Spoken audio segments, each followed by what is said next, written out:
Quand j'ai remis le manuscrit de la stratégie de la bienveillance à mon éditeur il y a 19 ans, je m'attendais à être prise pour une nunuche, à ce qu'on me croit sortie du monde des bisounours. C'est la seule chose qui me rassurait, c'était mon âge.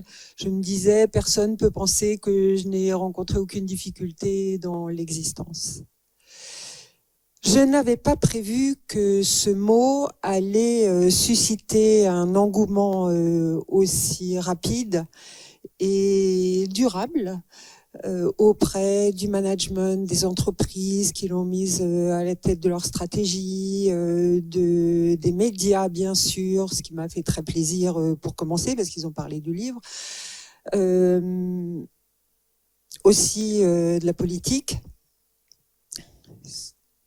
qui était un peu plus troublant. Et ceci au point que, il y a quelques années, avant de publier la 4e édition de la stratégie de la bienveillance, présentée au fiancé d'une de mes cousines comme étant l'auteur de la stratégie de la bienveillance, j'ai entendu « Oh, marre de la bienveillance !» Au point aussi que, après que des auteurs comme celui de l'entreprise bienveillante, le management bienveillant, Von Kovlert, qui a fait un livre sur la bienveillance, Mathieu Ricard, bien sûr, j'ai vu surgir aussi des ouvrages qui dénonçaient la bienveillance, et je pense en particulier à Julie de Funès. Ils ont raison. Ils ont raison parce que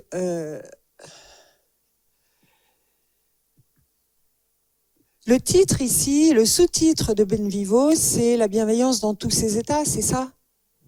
Alors je vais vous parler de la bienveillance dans tous ses états. Premier état de la bienveillance, c'est un état naturel. C'est l'état qu'inspire le nourrisson humain, ce qui est vital pour lui, puisqu'il a besoin de susciter la bienveillance des adultes, voire même dans le cas de Mowgli des Merlouves, pour survivre. Deuxième état de la bienveillance, c'est une faiblesse. Si je dis que j'ai une faiblesse pour un de mes étudiants, ça veut dire que je suis prête à être particulièrement bienveillante avec cet étudiant. C'est une faiblesse. C'est une faiblesse aussi parce que quand je crois que c'était la première convention dans laquelle je suis intervenue, au nom de la stratégie de la bienveillance, quand il a fallu trouver un conférencier qui accepte de se priver de un quart d'heure de son temps de parole pour laisser la place à quelqu'un qui n'était pas prévu, à qui pensez-vous que l'organisateur s'est adressé ? Évidemment, à celle qui arrivait avec l'affichage stratégie de la bienveillance. Elle ne pourrait pas dire non. Et de fait, j'ai pas su dire non. C'est une faiblesse parce que si vous vous présentez ce que j'ai fait à mon corps défendant, parce que je ne prétends pas être l'égérie de la bienveillance, d'être toujours bienveillante, d'être bienveillante tout le temps depuis 19 ans, non.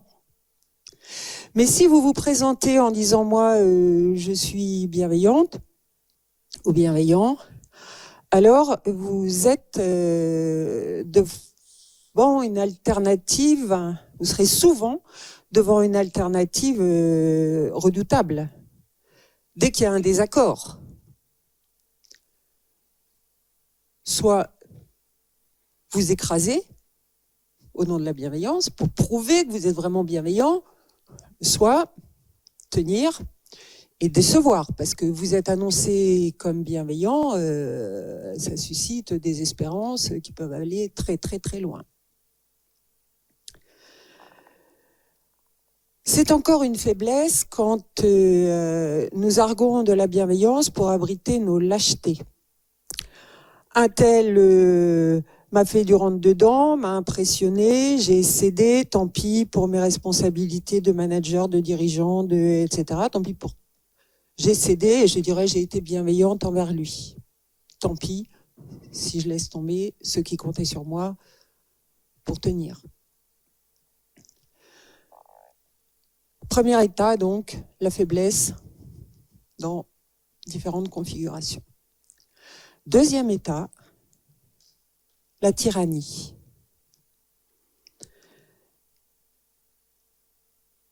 J'ai entendu très très vite, après avoir publié, je crois même que c'était à la maison, Juliette, sois un peu bienveillante. Qu'est-ce que ça veut dire, Juliette, sois un peu bienveillante?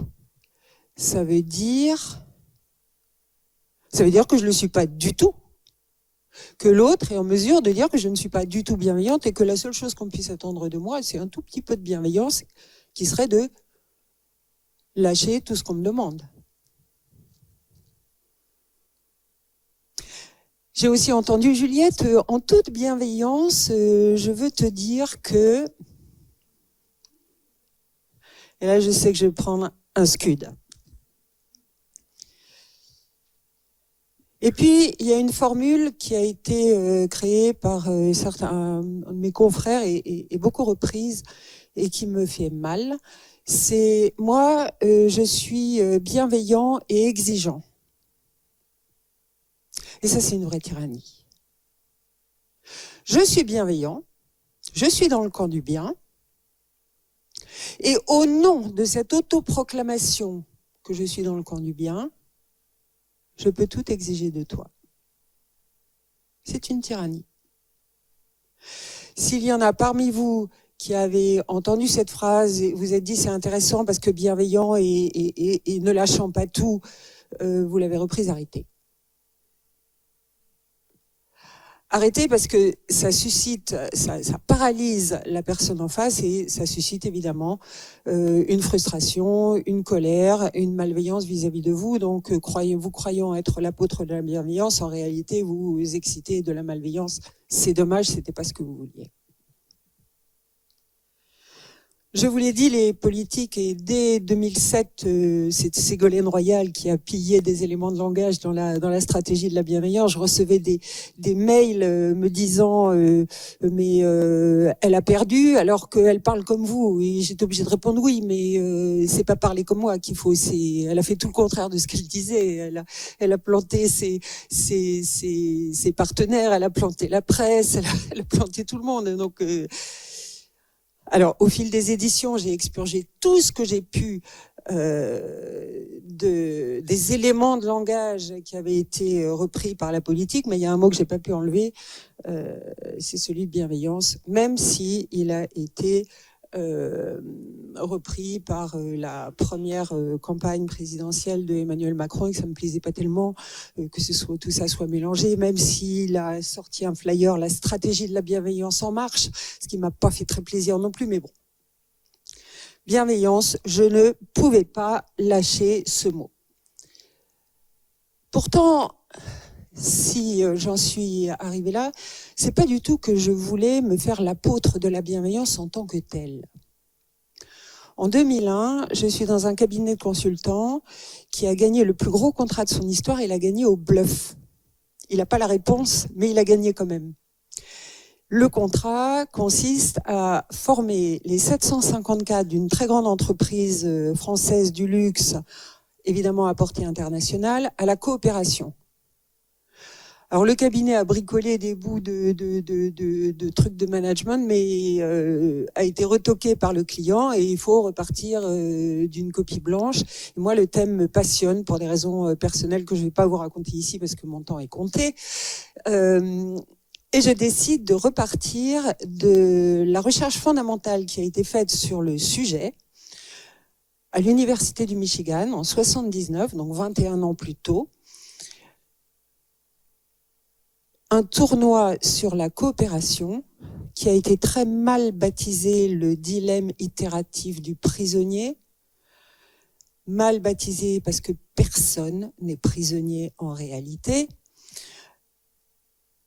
Qui a été, alors pour ceux qui ne le connaissent pas, le principe et l'idée est géniale. 16 enseignants-chercheurs de l'Université du Michigan doivent produire un algorithme qui rencontrera celui de tous les autres un très grand nombre de fois, sachant qu'à chaque rencontre 2 à 2, de toute façon, enfin, ils ont une seule alternative, coopérer ou ne pas coopérer, et ils savent en concevant leur algorithme que quand deux se rencontrent en ayant coopéré, ils gagnent chacun 3 points. Un seul si aucun des deux n'a coopéré, donc plus-value de la coopération mutuelle. Et là où ça devient vraiment intéressant, c'est ce qui se passe quand un a coopéré et pas l'autre. Quand un a coopéré et pas l'autre, c'est pas moral, mais c'est réaliste. Celui qui a coopéré à 0, c'est pire pour lui que s'il était resté tout seul. Et celui qui a profité de la coopération de l'autre sans donner la sienne, jackpot, 5. L'intérêt de cette façon de poser le problème est qu'elle montre pourquoi nous sommes tentés de refuser notre coopération. Nous sommes tentés de refuser notre coopération d'abord dans l'espoir de gagner le jackpot et ensuite de crainte d'être celui qui va sortir perdant de la rencontre. Vous saisissez le réalisme de la façon dont est posé le problème. Eh bien, il y avait un gagnant dans ce tournoi et un gagnant toute catégorie, le gagnant toute catégorie ayant proposé la stratégie la plus simple de toutes. Et comment gagne-t-il ? Il gagne parce que c'est le plus fort, le meilleur, pour susciter la coopération de son entourage. Alors que son entourage est de compétition, puisque c'est un tournoi entre eux. C'est lui qui suscite le plus de coopération et de coopération durable parmi ses concurrents. Hélas, l'organisateur du tournoi, qui l'a relaté, a fait très peu d'efforts pour transcrire sa stratégie dans la vie réelle. Peut-être parce que c'était un Russe, ce vainqueur. Et on est en 79, en pleine guerre froide. Et aux États-Unis, être russe, c'est un peu comme être russe maintenant. Donc, faire d'Anatole Rapoport le génial russe, devenu américain, mais quand même russe, qui a gagné le tournoi, c'était moins sympa pour l'organisateur que de faire de lui la superstar. Mais 21 ans après, moi, j'ai envie de comprendre ce qu'a trouvé le Russe, qui, par ailleurs, est un de ces grands guerriers de jadis dont nous parle Sun Tzu, le premier à avoir formulé une vision rationnelle de la réussite. Sun Tzu qui dit « Les plus grands guerriers ne sont pas ceux qui gagnent les grandes victoires, mais ceux qui gagnent que le conflit n'ait pas lieu. » Or, le vainqueur de notre tournoi a été un des négociateurs de la paix nucléaire pendant les 10 dernières années de guerre froide. Donc, il réussit en théorie et il réussit dans le plus gros enjeu de son temps. Je vais voir sa petite stratégie et je lui demande quelles sont les forces nécessaires et suffisantes pour arriver à toi et à toi seul qui gagne à coup sûr au grand jeu des rencontres. Et c'est là que la première que je vois s'allumer, c'est la bienveillance. Alors je ne pouvais plus l'évacuer, même si peu importe ce qu'on en a fait, je ne peux pas l'évacuer. La bienveillance, ça vient de benevolentia, bonne volonté en latin. Mais comme nous savons que l'enfer est pavé de bonnes intentions, la bonne volonté ne me suffit pas. J'entends dans bienveillance bien et veille. Bonne veille, veille à ce qui est bien, ce qui n'est pas toujours évident. Bienveillance, mais je vous ai dit qu'il y avait 3 forces, parce que la bienveillance, c'est le nord de la boussole qui nous permet de nous trouver au point depuis lequel nous suscitons les coopérations. Au sud, la réciprocité. La réciprocité, c'est un mot que les latins, les romains, ont créé quand ils sont montés en Gaule et qu'ils ont découvert le mouvement des marées. Et le retour, le re de réciprocité, c'est le re du retour de ce qui est parti, c'est le pro de réciprocité, le retour des saisons, le retour des marées, le retour des astres autour de leur soleil, le retour de l'électron autour de son noyau. La réciprocité, c'est une loi de la nature qui renvoie ce qui est émis. Elle ne peut donc jamais commencer. Mais nous, si nous plaçons en face de la réciprocité la bienveillance, c'est-à-dire si nous nous situons à une place qui est bienveillante pour l'autre et pour nous-mêmes, car rien dans le mot de bienveillance ne dit que les bonnes dispositions pour autrui que nous voyons dans le dictionnaire ne soient que pour autrui. Donc bienveillance pour l'autre et pour nous-mêmes, pour nous et pour les autres, ce qui nous évite un accord corrompu. Alors, nous voilà à une place de nature à susciter la coopération de notre entourage. La coopération, c'est le principe de toute la vie. Tout ce qui vit donne et reçoit avec son entourage. Et nous, les humains, nous avons à choisir ça. Le reste de la nature est programmé génétiquement de manière très étroite. Nous devons choisir. Et le choix, notre choix, il est là-haut. Que mettons-nous en face de la loi de réciprocité? Je me déprécie, j'incite à la malveillance envers moi. J'agresse, je déprécie, ça me reviendra. C'est pas direct toujours, c'est pas automatique, mais génériquement, c'est comme ça que ça marche. Alors, trouver ce point de bienveillance réciproque, nous le trouvons quand nous allons à la boulangerie, que nous posons notre monnaie, que nous partons avec le pain, et voilà, c'est limpide. Là où nous avons besoin d'une stratégie, c'est quand ça va pas de soi, c'est-à-dire que nous sommes bousculés, gênés par des émotions, nous avons peur, dans l'urgence, stress. Dans le stress, c'est notre cerveau reptilien qui prend le pouvoir, et notre cerveau reptilien, son job, c'est de veiller à ce qui est mal, de veiller au mal que nous risquons, et il a en face 3 solutions, 3 programmes.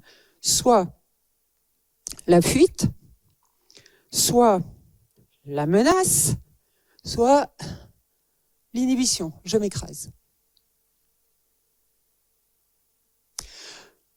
Pour trouver ce point, le cerveau reptilien n'est pas performant. Ce qui est performant, c'est notre cerveau humain préfrontal, celui qui est capable de finesse, de nuance, de discernement. La 3e force, c'est la clarté. La clarté qui a 2 fonctions. La première nous permet de trouver le point de bienveillance réciproque. La 2e, de le rendre lisible pour l'extérieur. Si nous trouvons ce point, mais que nous ne sommes pas clairs, nous ne sommes pas lisibles, nous ne susciterons pas les coopérations que pourtant nous mériterions. Voilà, c'était les 3 forces nécessaires et suffisantes pour arriver à la stratégie d'Anatole Rapoport et à elle seule, qui gagne à coup sûr au grand jeu des rencontres où 2 personnes qui coopèrent font 3 fois mieux chacune que si elles étaient restées toutes seules, et où coopérer, c'est prendre le risque d'être déçu et d'être dépouillé. Et puis, il y a les situations où le terrain se dérobe au centre de ces 3 forces. Il n'y a rien. Et là, nous nous sentons coincés, obligés à lâcher soit la bienveillance pour soi et s'écraser, soit la bienveillance pour l'autre et passer en force, selon le rapport de force, soit à flouter, mentir.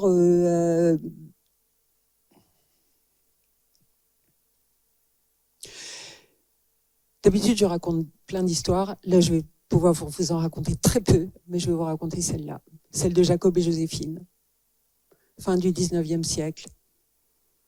Roermond, sud des Flandres, petite cité qui a été espagnole, donc catholique, qui est devenue hollandaise, donc protestante. Jacob et Joséphine se marient, ils s'aiment. Il est protestant, elle est catholique, ça n'a aucune importance, jusqu'au moment où il mesurent qu'ils ne pourront pas être enterrés ensemble, et pour eux c'est un drame. Ils ne pourront pas être enterrés ensemble parce que au XIXe siècle, au sud des Pays-Bas, on ne peut pas enterrer une catholique dans un cimetière protestant, et réciproquement. Et la crémation n'est pas une option pour eux, parce que sinon, comment ressusciter du tombeau au moment de la résurrection des morts ? S'il faut que l'un se convertisse pour être de la même religion, ce sera une fausse conversion, fin de la clarté. Puis il y en aura un qui sera sacrifié pour l'autre, fin de la bienveillance pour l'un et l'autre. Alors il pourrait partir en guerre qui contre le curé, qui contre le pasteur, se retrouver en guerre contre toute la communauté de Roermond et faire un enfer alors qu'ils sont encore bien vivants. Il pourrait négliger le problème, somatiser, mourir plus vite et être plus vite séparés dans leur sépulture respective. Voilà la solution qu'ils ont trouvée.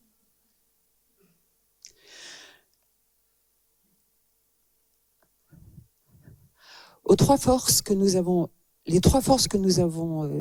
extraites de la stratégie d'Anatole Rapoport sont parfaitement respectées par cette image. Cette sépulture est parfaitement bienveillante pour eux, l'un, l'autre, et le lieu où ils sont est d'une clarté limpide. À ces trois forces, ils ont ajouté une quatrième qui est la force de la vie et qui est la liberté d'innover. Liberté d'innover qui permet de créer le terrain quand il n'existe pas encore. Et c'est ça qu'il faut rechercher. La créativité, ça sert à ça. La créativité, l'innovation a un sens et réussit sûrement quand elle permet de créer le terrain qui réconcilie les trois premières forces. Bienveillance pour l'un, l'autre, les autres et clarté. Cette liberté d'innover est parfaitement illustrée par cette image, puisque c'est souvent un vrai changement de plan. Leur sépulture commune est en l'air, alors qu'on l'attendait sous terre. Vous avez peut-être eu le temps de vous dire trop facile, il y avait qu'un mur entre les deux carrés de cimetière, et c'est vrai, sauf que le mur c'était tout le problème, il a donc bien fallu que quelqu'un voie ce mur non plus comme le problème, mais comme la solution, comme la chance qui se présentait. Et troisième caractéristique de la liberté d'innover stratégique, elle produit souvent des solutions qui sont encore mieux que si le problème ne s'était pas posé. Parce que c'est encore mieux que si on avait pu les mettre l'un sous l'autre dans un cimetière. Voilà, le cœur de la stratégie de la bienveillance, illustré d'une manière domestique, familiale, est ici la voie la plus fluide de la réussite qui suppose un effort en amont, qui suppose de faire un effort à un moment où rien ni personne ne vous y oblige. Et qui vous donnera ensuite une fluidité à laquelle la force ne peut pas atteindre. C'est la recherche, alors que je veux aller là-haut, en haut à droite, non pas de la ligne droite, mais plutôt comme en mer, où en mer, c'est pas la ligne droite qui va le plus vite, en cherchant à chaque fois ma place. C'est vraiment un travail autonome. Vous avez le choix, en fait. Vous êtes le maître, vous êtes vous êtes le stratège. Donc ma place au centre de ces forces, avec les différentes rencontres que je peux faire, et quand je me retourne, je m'aperçois que j'ai fait une belle trajectoire, comme diraient les navigateurs océaniques avec qui j'ai travaillé aussi. Le cap de votre réussite, quels que soient vos talents, quel que soit ce que vous avez à apporter à la coopération, le cap se situe entre la bienveillance qui est un choix personnel, un choix à renouveler, puisque, je vous le disais au départ, tout le monde se casse la figure, je suis tombée de cheval souvent, mais je sais sur quel cheval remonter. C'est précieux. Un choix que nous plaçons en face de cette loi de la nature qui est la réciprocité, grâce à la clarté qui est le fruit d'un travail Ça se travaille, la clarté. Quand je travaille en coaching, l'essentiel de mon travail, c'est ma volonté de trouver une place au centre et le travail de clarification de la situation pour voir la place au centre et de clarification ensuite pour que mon client puisse s'y placer de manière suffisamment explicite pour qu'elle soit lue par l'entourage. Alors, je coach l'intention et je n'aime rien de plus que quand mon client me rappelle en me disant « ça s'est pas du tout passé comme on avait imaginé, mais alors ça s'est passé velours ». Ça veut dire qu'il s'est mis dans la trajectoire et qu'il a su continuer de jouer de ses 3 forces, plus la 4e, avec les éléments tels qu'ils étaient. La création, et la création, pour nous, les humains, c'est un accomplissement, c'est une joie. Alors, elle est rendue nécessaire par une difficulté, et c'est une joie à l'arrivée.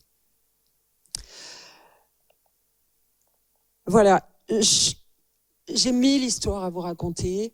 J'en ai raconté pas 1000, mais beaucoup dans ces 2 livres que vous pouvez trouver. La stratégie de la bienveillance, c'est vraiment celui qui vous permet d'aller voir en profondeur ces 4 forces, qu'est-ce qu'elles ont dans le ventre, qu'est-ce qu'elles sont, qu'est-ce qu'elles ne sont pas, comment les mettre en œuvre, avec là aussi beaucoup d'histoires. Devenir leader de la coopération est un livre plus d'outils et une première partie qui résume la stratégie de la bienveillance en 60 pages, une deuxième, comment susciter la bienveillance dans les tête-à-tête difficiles et de management. Et puis la plus grosse partie, qui est l'affaire la plus complexe, comment obtenir la coopération d'un collectif, comment susciter de la Dream Team. Et quand j'ai dit complexe, je ne sais pas si vous distinguez complexe de compliqué. Il y a simple, ça veut dire sans pli. Ça, c'est une feuille simple, sans pli. Celle-là, complica, avec un pli. Si je veux la rendre simple, il faut que je la déplie. S'il y a beaucoup de plis, il faut que je la déplie. Complexe, c'est si je la froisse. Si je la froisse, c'est plein de plis imbriqués les uns avec les autres. Et pour la déplier, il y a un seul geste, celui qui prend bien les coins et qui tire. Complexe, c'est pas avec des plis ou avec plus de plis ou avec encore plus de plis. Complexe, c'est ce qui se résout à partir du plexus, de cette place-là. Ce cap, c'est celui en face duquel placer son plexus. Une fois que vous avez placé votre plexus en face de ce cap, vous l'avez trouvé, vous êtes placé en face, vous êtes sur la trajectoire. Et vous allez voir, vous alliez susciter des coopérations, celles que vous attendez, peut-être pas toutes, parce que ce n'est pas un outil de domination que je vous présente, peut-être pas toutes, mais suffisamment pour réussir. Et si vous êtes attentif dans la bienveillance réciproque, pas seulement avec ceux mais aussi avec ceux qu'il y a autour, vous verrez que si ceux sur lesquels vous comptiez vous font défaut, il y en a d'autres qui n'attendent que vous, ou que de vous tendre la main, et peut-être que ce sera encore mieux que si vous aviez pu être mis dans la même trombe, que si le problème ne s'était pas posé. Voilà, Sun Tzu, le premier à avoir pensé la réussite de manière rationnelle. Avant lui, on parlait des augures. Sun Tzu nous dit, le vainqueur entre dans l'épreuve avec les forces régulières et la remporte avec les forces extraordinaires. Les forces extraordinaires, ce sont celles de la coopération. Je vous remercie.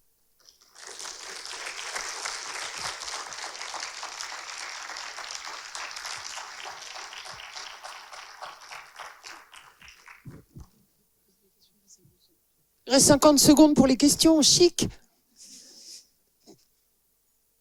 Oui. Bien fort. Ah non.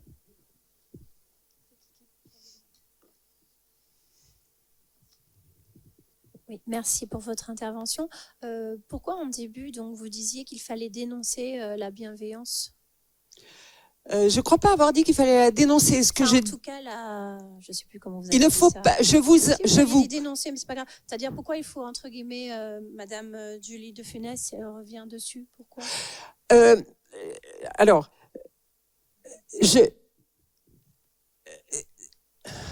il faut pas. Vous faites évidemment ce que vous voulez. Ce que je vous dis, c'est que dire je suis bienveillante ou faire au nom de la bienveillance, c'est vous mettre en danger et c'est exaspérer les autres parce que vous placez dans une supériorité morale qui écrase les autres. Et si vous les écrasez, réciprocité, ils ont envie de vous écraser en retour. Ce que je vous dis, et merci pour votre question, ce que je vous dis, c'est la bienveillance, pratiquez-la de façon stratégique, c'est-à-dire avec la réciprocité en face. Ne vous oubliez pas, ni votre mission, vos fonctions, ce pourquoi on compte sur vous. Ajoutez la clarté et s'il le faut, la liberté d'innover. Faites-le plus que vous n'en parlez. Moi, vous me direz, vraiment, je suis mal placée pour venir vous dire ça, c'est ridicule. Sauf que j'ai très vite compris que je pouvais venir en parler sur scène, je pouvais écrire dessus, mais dans ma vie, et même dans mes interventions, quand j'interviens auprès de managers, quand j'interviens dans des comités de direction, dans leurs séminaires, je ne prononce jamais ce mot. Jamais. Je concentre toute l'énergie qu'il y a dans ce mot pour que mon plexus il soit arrimé. Mais si je mets... Alors, et dernier point, dans la dernière édition du livre, je suis allée voir un de mes amis que je connais depuis très longtemps, dont je sais que c'est un merveilleux créateur et dirigeant d'entreprise, et je lui ai demandé son témoignage puisque je donne des témoignages à la fin du livre. Et il m'a fait la plus belle réponse qu'il pouvait faire. Il m'a dit, Juliette, je te dirai tout ce que tu voudras, mais je ne veux pas que tu me nommes, ni que tu nommes mon entreprise. Parce que, une fois que ce sera écrit et dit, on risque de relâcher. Je risque de relâcher mon nom, si mon nom est... Et l'entreprise risque de relâcher. La bienveillance, c'est un défi permanent. Toute la vie, nous voyons des barres plus ou moins hautes. Alors, entraînez-vous à réussir à trouver le cap. Et quand vous l'avez trouvé, souvent mes clients m'appellent en me disant « Oh, c'était trop facile, en fait j'ai eu tort de m'inquiéter. » Non, non, non, non. Vous avez bien fait de travailler à trouver la clarté, à trouver la place. Et quand vous rentrez chez vous le soir avant de vous coucher, félicitez-vous. Et repassez-vous le film. C'est comme ça que les athlètes de haut niveau entretiennent leur performance mentale. L'objectif, moi, ce à quoi je vous encourage, c'est à des athlètes de la coopération, des athlètes de haut niveau de la coopération. Donc, entraînez-vous dans les situations faciles, entraînez-vous à vous sortir d'affaires sans mensonge, avec des gens que vous ne reverrez jamais, et avec qui ça aurait été si facile de mentir, pour trouver votre place. Entraînez-vous. Toutes vos expériences réussies, repassez-les, mettez-les en banque mentale, repassez-les, félicitez-vous. Les ratés, cherchez à quel endroit vous auriez pu faire encore mieux. Et si vous le trouvez, ça entre dans vos systèmes. Et puis, si vous le voulez, vous avez plein d'histoires qui peuvent vous inspirer dans l'un ou l'autre des deux livres que je présente.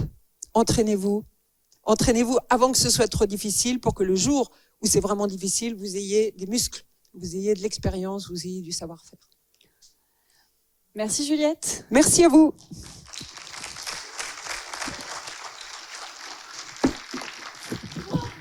On va essayer de s'entraîner. Hein. Allez, on va y aller. Allez au boulot. Vous nous direz si on est au bon point de la réciprocité. Hein.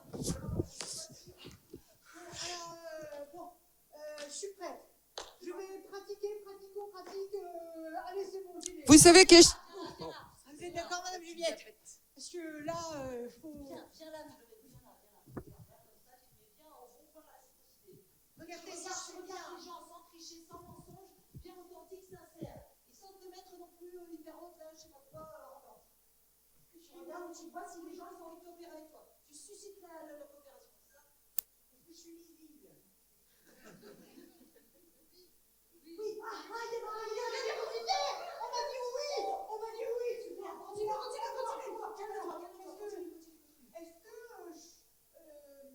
Est-ce que je parle bien?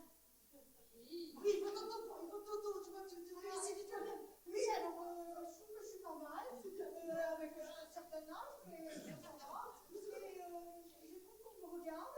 Je trouve ça très agréable. Merci. Est-ce que l'émotion, ça marche? L'émotion, ça marche. De toute façon, l'émotion est là. Quand elle est bonne, tant mieux. Quand elle vous déstabilise. Bon.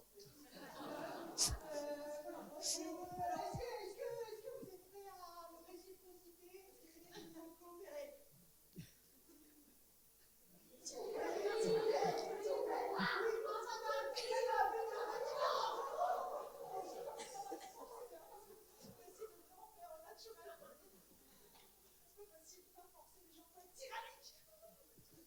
vous êtes prêts à me réciprociter? Est-ce que vous êtes coopérer? Pas trop d'exigence.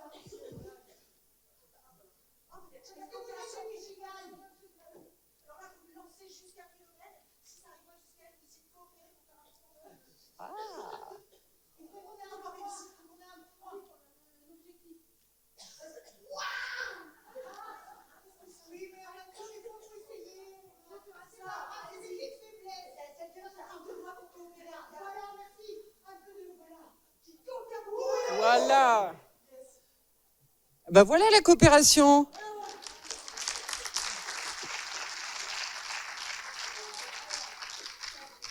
je dis, on vous laisse la culotte et vous vous entraînez à coopérer comme ça. Vous coopérez, merci. En restant comme ça, sans mensonge, j'ai fait des petites coopérations. Super. Merci beaucoup.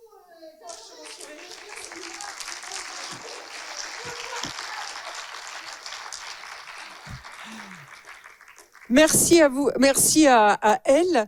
Elles me font penser au fait que Échille, l'auteur le créateur du théâtre, en 458 avant Jésus-Christ, sauve la démocratie athénienne en une journée de théâtre qui se termine par une pièce à mourir de rire. Il a réconcilié Athènes, qui était plongée dans une crise politico-juridique insoluble, en réconciliant les gens par le rire. C'est le sujet de mon livre La fille de Sparte, qui est à la fois dans le même esprit mais vraiment sur un terrain différent, et que la librairie Mola a apporté. Donc si ça vous intéresse de voir comment Échille a sauvé la démocratie athénienne. Merci, et merci à ces dames.